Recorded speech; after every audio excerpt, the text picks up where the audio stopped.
struggle with 26K continues. What's in store for us?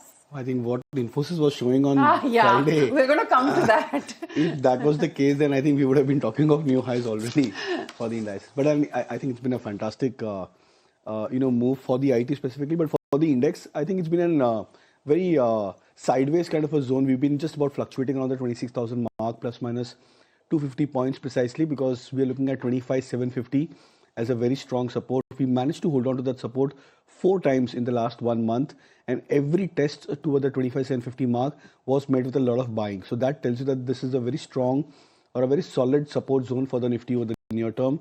Yes, we would be back above the 26,000 mark quite comfortably today, and with a cushion of 150 odd points with the GIFT 50 showing, I think this could indicate that now we could be on course of hitting the higher end of the resistance, which is around 26,250, 26,300. Okay, and now to Infosys. How does one explain that 55% spike that happened in the ADR? I'll just to give a context. November 15th was the date when the ex-date happened for the buyback of Infosys, and for a ADR to be participating in a buyback, ADRs have to be cancelled and then converted into domestic shares so that they can participate in this entire buyback process.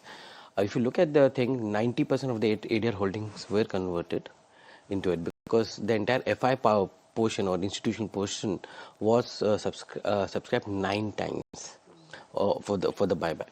Of the 18,000 odd crores, 6,400 crores worth of Infosys shares or ADRs were bought back. That's 36% of the total buyback which happened. Now, the reconversion of ADRs takes time in that process, right? So people who have gone short on Infosys borrowing the shares from other institutions in the US market, when the sentiment turned, because Infosys is up nearly 6.5% or so in the last 1 month, and on the Accenture narrative which came in, or the commentary on the earnings came in, it said that discretionary spends are there. There is stability in transformation deals. Pricing is there, but Accenture did not increase the guidance. But it changed the narrative that Q3 is going to be good, and that led to a spurt in short covering.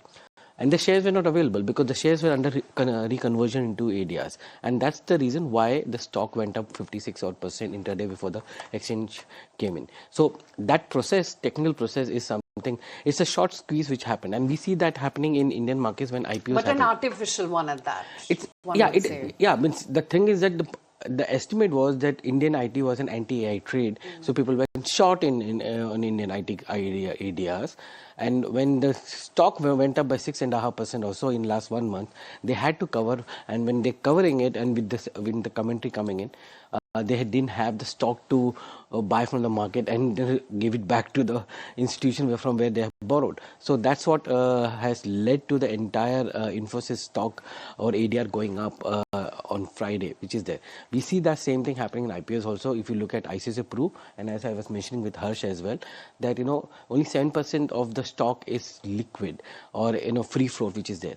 And we saw 5% of the equity changing hands on Friday, which basically means if today there is a demand coming in, the stock is expected to go up there until unless the anchor books are released in early January. Kunal, don't you wish that move on Infosys gets replicated? So hopeful that at least the residual 25%, 30% stay. And I don't know the last time when Infosys had moved by 20-25%. Yeah. There was a point in 2012-13 when post results, the stock used to move 8-10%, but 20-25% is significant. 50%? Yeah, 50% on the upside, but I expected moderate 20-25%. But it should have an impact today. I would sense that at least the first 15 minutes, half an hour, the stock would probably open with a slight bit of a gap up, then settle down. But either which way you're thinking that IT is in a good stead, right? Absolutely, and the last 1 month's move has shown that. So Aisha, now even at a point where there's so much of skepticism, assuming if these stocks open up with even a 1%, 2% gap up, then we are looking at the IT index at a 9-month high. So that tells you itself that the prices have changed and sentiment is about to change for the IT. The ADR is still 11% premium to domestic price. So you have that, arbitrage which is there. Correct. In that sense. But other than IT, what are the stocks that you would recommend? Yeah, I think there are a few names which are looking very attractive. Manappuram Finance is something which is extremely strong. We've seen the rally continuing for gold, silver, etc. So I think Manappuram is looking quite strong. The stock breaking past about the 290 levels Would look out for targets in the range of 299, stop loss at 285. And for a change, Tata Motors PV is managing to make a very strong comeback. The stock looking extremely attractive around this 340-ish kind of a territory. It's found multiple support in this band, and the stock has apparently found a very good demand zone at lower levels. So would suggest a buy, more of a contra buy on Tata Motors PV, targets of 370, stop loss at 340. Okay, on that note, let's take a very quick break. The Gift Nifty right now holding up about almost 150 points up in the green the last time I checked.